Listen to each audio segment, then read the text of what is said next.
Programang ito ay rated SPG. Striktong patnubay at gabay ng magulang ang kailangan. Maaaring may masiselang tema, lengguwahe, karahasan, sexual, horror o droga na hindi angkop sa mga bata. Labis nga ang pag-iyak dito ni Giselle nang ibalita nga dito ni Doc Ray at ni Doc Minor na wala na nga itong si Lolo Pepe at hindi na nga ito nakaabot pa sa Apex. Kaya naman labis ang pag-iyak dito ni Giselle at ni RJ nung malaman nga dito na wala na ang kanilang ama. At tama nga ang kanilang hinala na wala na nga at may kinalaman itong si Moira sa nangyari nga dito sa kanyang ama. Kaya naman hindi mapapatawa dito ni Giselle kung bakit hinayaan nila na hindi naman nila hanapin itong si Lolo Pepe. Kaya naman nagtataka itong si RJ kung bakit nga nakahalata itong si Moira na sinusundan nila. Tila hindi ito makapaniwala ang palusot na ginagamit dito ni Moira sa kanila. Samantalang, ito namang si Annalyn ay napatawag nga dito kay Lynette at nagdududa na ito na may kinalaman nga itong si Zoe sa nangyari dito kay Lolo Pepe. At ngayon ay magpapatulong itong si Annalyn na makahanap ng ebidensya na magpapatunay na may kinalaman itong si Zoe sa nangyari dito sa kanyang Lolo Pepe. At dahil dito ay tutulungan naman itong si Annalyn nila Nurse Karen at Nurse Ivan. At ito namang si Zoe ay pilit naman na kinakalma ang sarili ngunit nakukonsensya ito dahil hindi niya kayang may mangyari dito sa kanyang lolo. At dahil nga dyan ay mahal niya ito. Ngunit wala na magagawa pa itong si Zoe dahil tinapos na nga ang buhay dito ni Lolo Pepe sa mga kamay ni Baladja. At huli na nga ang naabutan dito ni Moira na wala na itong malay dahil nga sa gustong patakasin nga ito noon ng kanyang kasamahang pulis kapalit ng 10 milyon.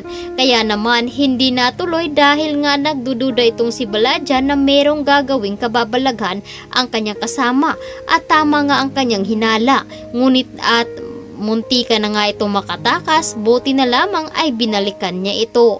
Kaya naman itong si Moira ay tudo palusot naman dito kay RJ at Giselle at nagdala pa nga ito ng mga pulis. At dahil dito agad naman ipinapahalughog ang lugar kung saan nga dito nakikita na wala naman pala itong si Don Pepe. At yun naman ay binayaran nga ito ni Moira upang malaman nga nila na totoo nga na wala doon. At naisahan nito at hindi mapakali itong si Giselle at idinidiin niya na may kinalaman talaga itong si Moira. Samantalang, agad naman kinausap ni Carlos itong si Zoe at agad niyang sinabi dito na kakampi nga daw siya dahil ama niya nito. Agad naman sinabi dito ni Zoe na nalaman na nga daw dito ni Lolo Pepe ang kanilang sikreto na hindi siya anak dito ni RJ.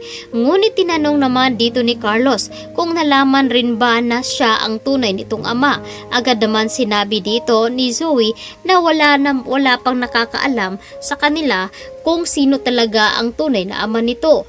Agad naman nakampante itong si Carlos kaya agad nitong tinawagan si Moira at sinabi dito na wag daw idamay itong si Zoe dahil baka makulong ito. Kaya naman nagtataka itong si Moira kung paano nga daw nalaman dito ni Carlos. Kaya agad na tinawagan dito ni Moira itong si Zoe upang pagsabihan at sinabihan nga itong traidor dahil nga sinabi dito ni Zoe kay Carlos na si Moira ang may pakana na mawala itong si Lolo Pepe.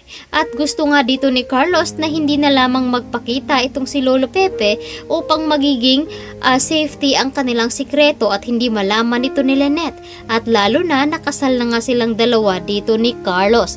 Kaya naman hindi mapakali itong si Carlos na baka matuklasan nila na si Carlos pala ang ama nito. Kaya ito ang dapat nating aantabayan at aabangan bukas dito lang